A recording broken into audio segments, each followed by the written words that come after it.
Vikingo es el principal de los apelativos dados a los miembros de los pueblos germánicos originarios de Escandinavia, famosos por sus incursiones y viajes en Europa, que dieron inicio en el siglo VIII después de Cristo.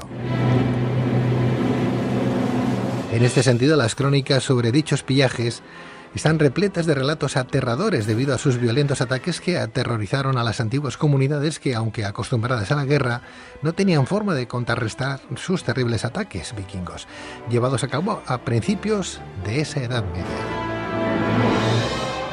Asimismo, durante los siglos siguientes, los vikingos y sus descendientes tuvieron gran influencia en la historia europea.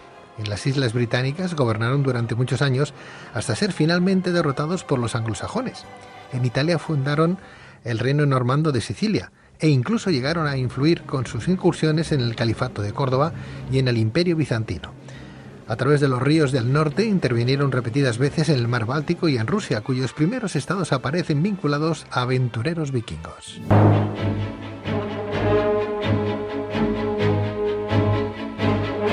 Y es que alejada de la imagen guerrera y romántica de los vikingos queda una de sus facetas no menos destacada, importante y complementaria de la anterior, como fue la iniciativa comercial y mercantil que llevaron a cabo en diferentes puntos del orbe.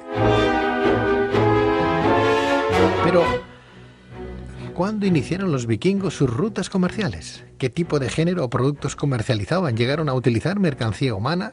¿Qué tipo de trascendencia económica tuvieron las actividades comerciales llevadas a cabo por los vikingos? ¿Cuál fue el mayor logro de los vikingos desde el punto de vista mercantil?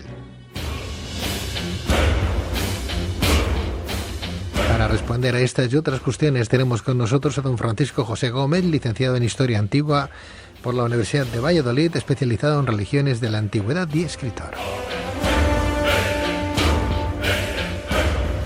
Francisco José Gómez, muy buenas noches. Buenas noches, Pedro. Bienvenido. Tal? Pues muchas gracias. Gusto en saludarte, Francisco.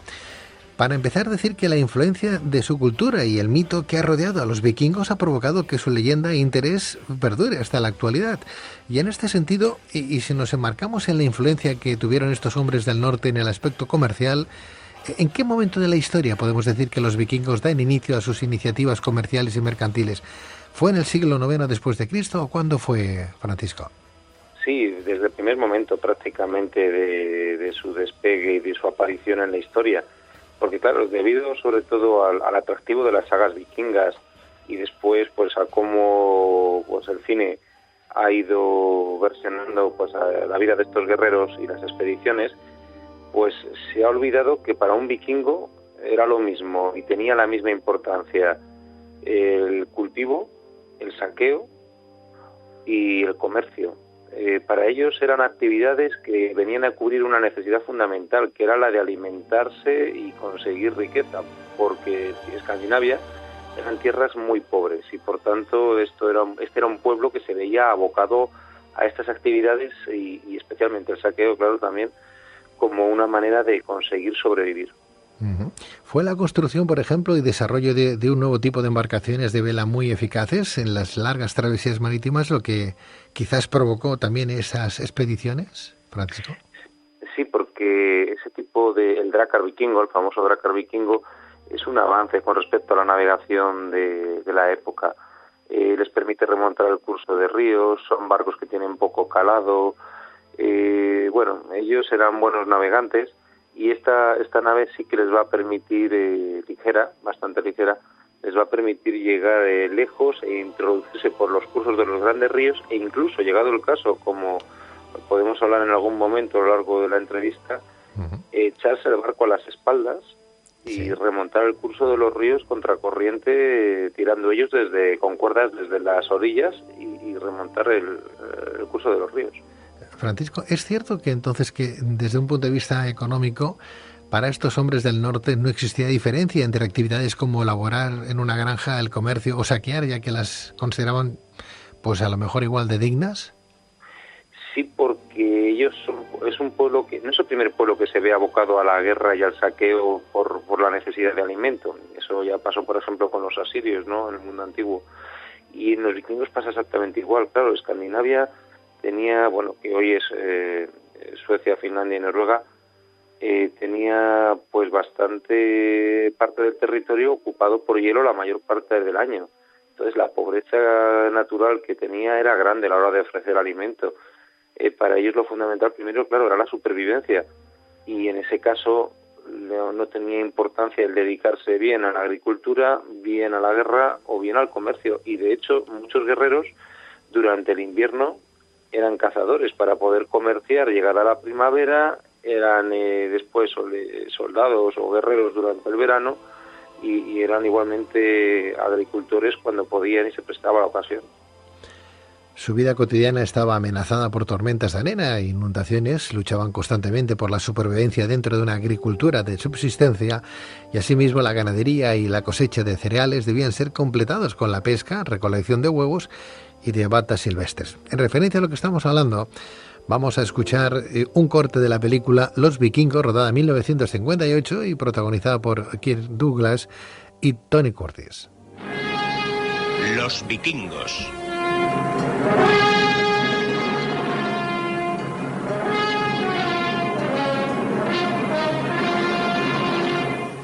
Los vikingos de la Europa de los siglos VIII y IX adoraban a Odín, dios pagano de la guerra.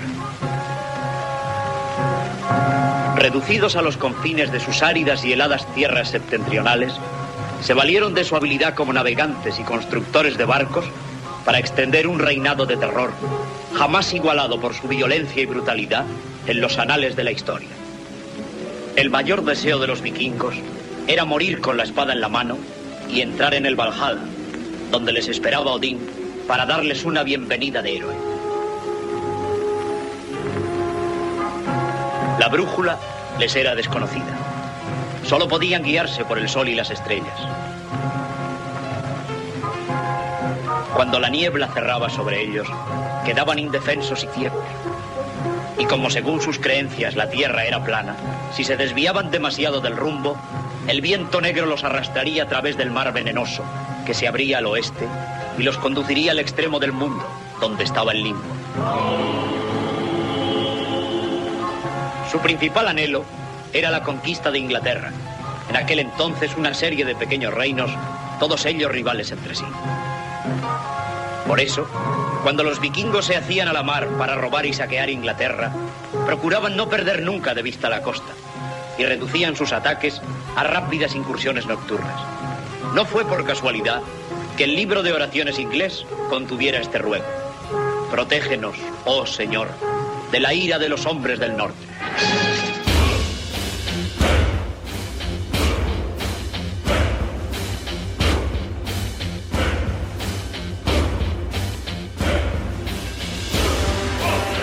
En el siglo IX, procedentes de Escandinavia, región europea formada por Noruega, Suecia y Dinamarca, aventureros vikingos como Ottar de Hålogaland se adentraban periódicamente en el Mar Blanco y tras rebasar el Cabo Norte se abastecían gracias a los finlandeses de pieles, plumas y colmillos de morsa que revendían a otros mercaderes ya en sus lugares de origen. La comercialización de tales productos en los países francos producía grandes beneficios.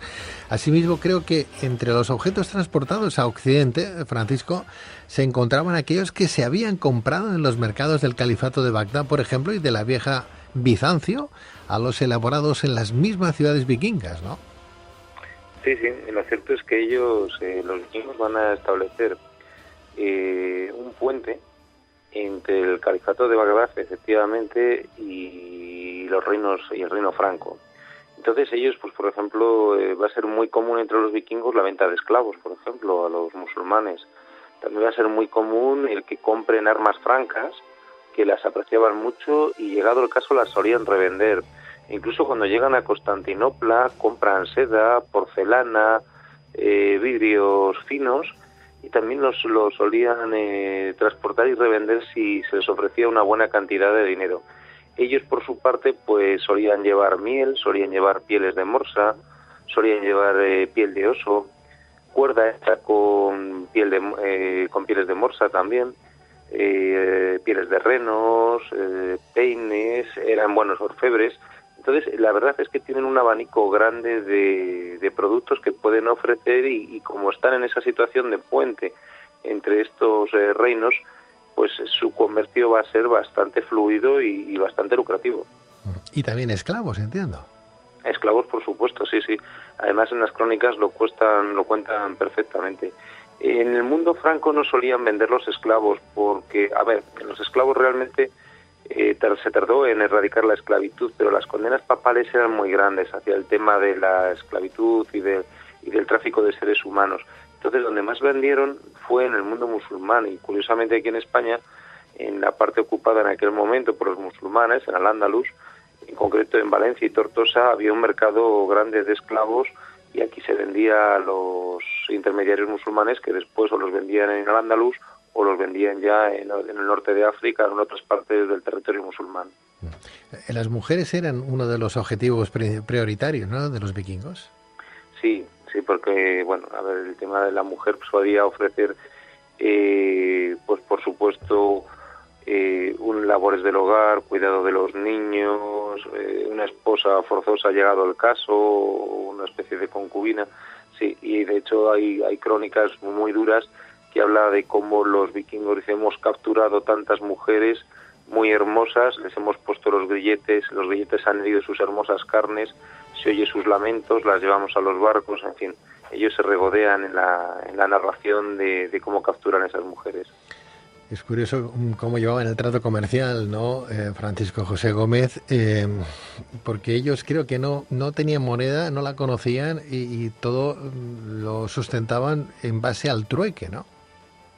Sí, en un primer momento, realmente ellos, claro, a ver, ellos son muy, muy toscos y muy rudos.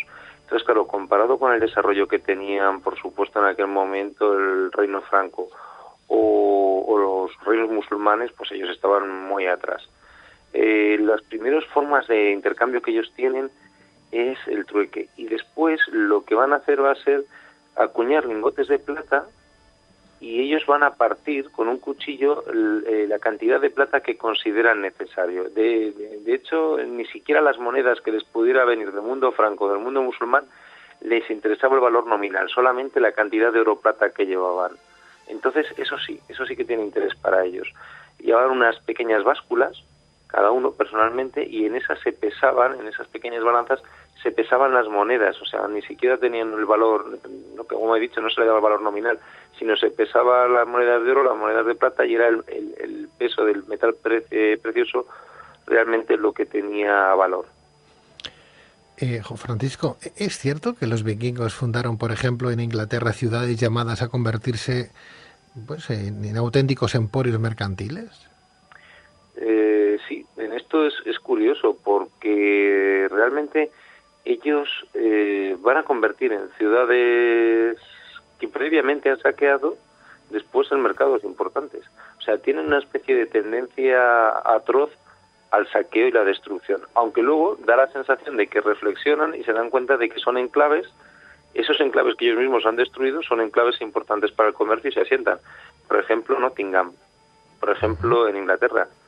York durante más de un siglo va a ser un mercado vikingo, que ya era mercado previamente, pero ellos van a asentarse allí. Dublín, en Irlanda, Cork, van a ser territorios que ellos ciudades que ellos van a acabar arrasando y finalmente construyendo allí y dedicándose al mercadeo en aquellos puntos. ¿En qué momento de la historia se fecha la llegada, por ejemplo, o la incursión de los vikingos en Rusia con fines también comerciales? Porque llegaron hasta allí. Sí, bueno, esto es muy interesante. Realmente las sagas vikingas lo fechan en el 859. En el 859 hay un vikingo, Rurik, que decide explorar qué tierras hay al sur de Finlandia. Entonces, esa vasta tierra que hay al sur de Finlandia recibe la expedición de Rurik y de 2 de sus hermanos y allí pues se establecen alrededor del lago Lagoda. Entonces, alrededor del lago Ladoga, ellos van a establecerse, cada uno de los hermanos, van a construir una ciudad o van a ocupar una ciudad, y es el primer momento en el que se les empieza a denominar a estos hermanos y a los territorios que ellos dominan la tierra de los Rus, y van a dar nombre, por tanto, a la tierra de Rusia. O sea que Rusia o ruso proviene de ellos. Sí, realmente proviene de la tribu a la que pertenecían estos tres hermanos, encabezados por Rjurik. Los pueblos que le van a poner el nombre de Tierra de los Rus, curiosamente van a ser los pueblos ocupados por estos mismos vikingos. Ellos les van a denominar los Rus, y de ahí va a venir Rusia, Tierra de Rus. Las vías de penetración de los vikingos suecos en Rusia se produjo siguiendo el curso de los ríos, llegando hasta la riquísima Constantinopla, que se había convertido en el punto de encuentro de las mercancías entre Europa y Asia. ¿Podemos decir entonces, Francisco, que el mayor logro de los vikingos consistió en convertirse en un puente entre el Mar Negro y el Mar Báltico? Bueno, pues sí, porque realmente luego ellos la verdad es que son muy esforzados en estas expediciones. Y yo sí, uno de sus grandes logros va a ser conseguir esa posición intermedia y de auténticos comunicadores, porque realmente esa ruta la van a abrir ellos, aunque nunca van a renegar del deseo de destruir Constantinopla y saquear Constantinopla. Pero lo cierto es que tienen un interés grande en prácticamente desde el Mar Báltico llegar a Constantinopla, y entonces se produce una ruta complicadísima, prácticamente, que sale de una ciudad que se llamaba Virka. Esta ciudad, que se encuentra en el Golfo de Finlandia, es el punto de salida. Se llegaba hasta el lago Ladoga posteriormente. Luego, bajando por el curso de los ríos, llegaban hasta la ciudad de Novgorod. Llegaban posteriormente hasta Smolensk. Allí había una serie de kilómetros, más de 35 kilómetros de tierras pantanosas, y entonces echaban los barcos sobre sus espaldas, así decirlo, descargaban, desmontaban los mástiles, y sobre una serie de rodillos por tierra, o bien desde las orillas, tiraban con cuerdas, y ya llegando al Mar Negro, pues ya navegaban hasta Constantinopla. Según los escritos de un monje del siglo IX llamado Néstor, cuéntanos ese hecho milagroso o divino que salvó la ciudad de Constantinopla en el año 865 de ser arrasada por la armada vikinga. Bueno, es una historia muy bonita. Néstor, el cronista, es efectivamente un monje que deja recogido en su crónica precisamente cómo se salva en ese año 865 que dices, Pedro, la ciudad de Constantinopla. Fundamentalmente dos vikingos, Askol y Dir, que son descendientes de los primeros vikingos asentados en Rusia, pues de hecho se dice que son dos miembros de la tripulación de Rjurik, de ese primer vikingo que llega a las tierras rusas. Bueno, pues ellos deciden que van a asaltar Constantinopla. Ellos se han adueñado de la ciudad de Kiev, y entonces organizan en el 865 un contingente de 200 barcos. Entonces, con esos 200 barcos se lanzan contra Constantinopla en un momento de especial debilidad, ¿no?, para la ciudad. La armada se encuentra afuera, y bueno, ellos ven con suma facilidad la posibilidad de saquear la ciudad. Ante esta eventualidad, que también ven los defensores de Constantinopla, pues el obispo de la ciudad decide coger una reliquia, que no es nada más y nada menos la que se consideraba la túnica de la Virgen María, la saca del cofre en el que se encuentra y la introduce en el agua del mar. Y entonces cuenta Néstor el cronista que se desata una tormenta terrible que destruye parte de la armada vikinga y dispersa el resto de los barcos. Y así es como se achaca a la intervención divina la defensa de Constantinopla y la salvación de Constantinopla en ese año 865. O sea, no llegará a ningún tipo de compromiso mercantil ni comercial. Posteriormente sí, porque posteriormente surge un personaje, Oleg, no mucho tiempo después, hacia el 907. Este Oleg es un hombre bastante más capaz, se ha hecho también con la ciudad de Kiev, es el descendiente en definitiva de en el trono, por así decirlo, de Ascoli-Dir. Y bueno, este hombre, por ejemplo, ya se va a convertir Kiev en un asentamiento puramente comercial. Los cronistas dicen que ya en Kiev no se cultiva nada, simplemente se reciben mercancías, entran mercancías y salen mercancías. Y él sí que tiene la idea de convertirse en un emporio comercial, pero al final le puede ese instinto, ese deseo de saquear Constantinopla, y con 200 barcos una vez más y 8.000 hombres se va a lanzar contra la ciudad de Constantinopla.